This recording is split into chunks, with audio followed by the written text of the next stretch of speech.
It's April 22nd, 2019, and today I visited George Washington's farm at Mount Vernon, his mansion and farm.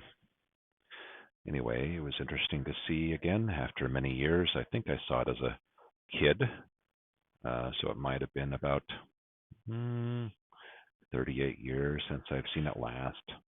Anyway, it looks pretty much the same as when I saw it last time.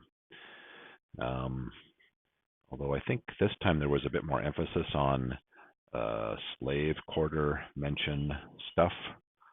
But one thing they don't really talk about much is the fact that America and Britain ended universal slavery.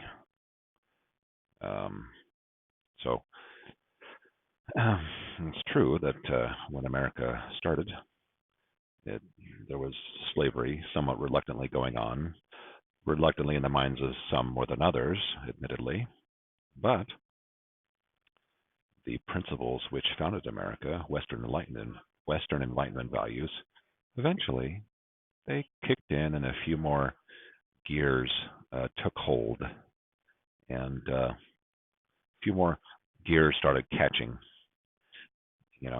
between the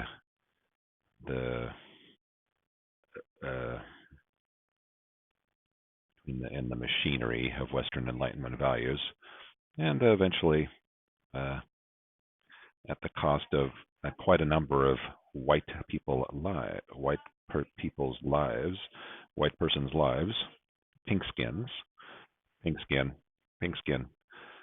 quite a number of pink skin lives.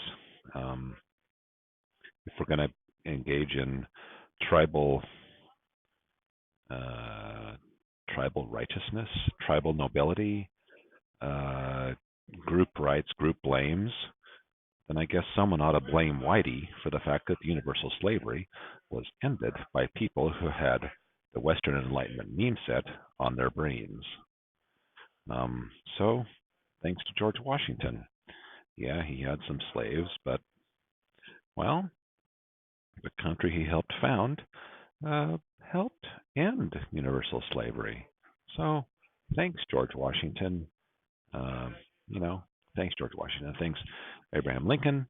I guess I've heard there's some debate about whether the Civil War was fought solely to end slavery or not.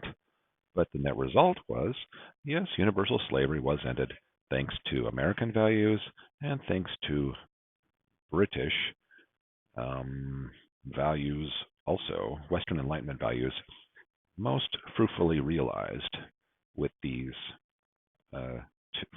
via these two countries. I'm not sure how much France played a part. The French version of the Western Enlightenment was a bit more bloody, and unnecessarily violent, semi-Marxist, yeah, kind of Marxisty, bloody revenge type stuff. Anyway, British version better, American version the best version of Western Enlightenment values, and that's why it's no surprise that the rural flyover people who supported Donald Trump hold in their heart most faithfully the Western Enlightenment values upon which America was founded. The rural flyover people who voted for Donald Trump. And I voted for Obama twice, and then I voted for Donald Trump happily. And I feel like a chump for having voted for Obama. For example, when Obama was in, he said, "The future must not belong to those who slander the Prophet Muhammad." That's a pretty anti-Enlightenment statement. It's a traitor statement. So Donald Trump is a great example of Western Enlightenment values.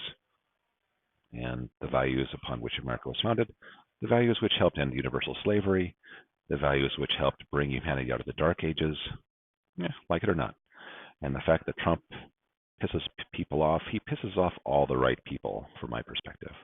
All the right people. And the lower level chumplets who get pissed off too because they listen to the wrong news channel, such as CNN or MSNBC, well, you can feel sorry for them a little bit because I used to be in their shoes, but then I pilled out. So anyway, I enjoyed George Washington's farm, and I recommend seeing it. All right, that's the end of my spiel for today.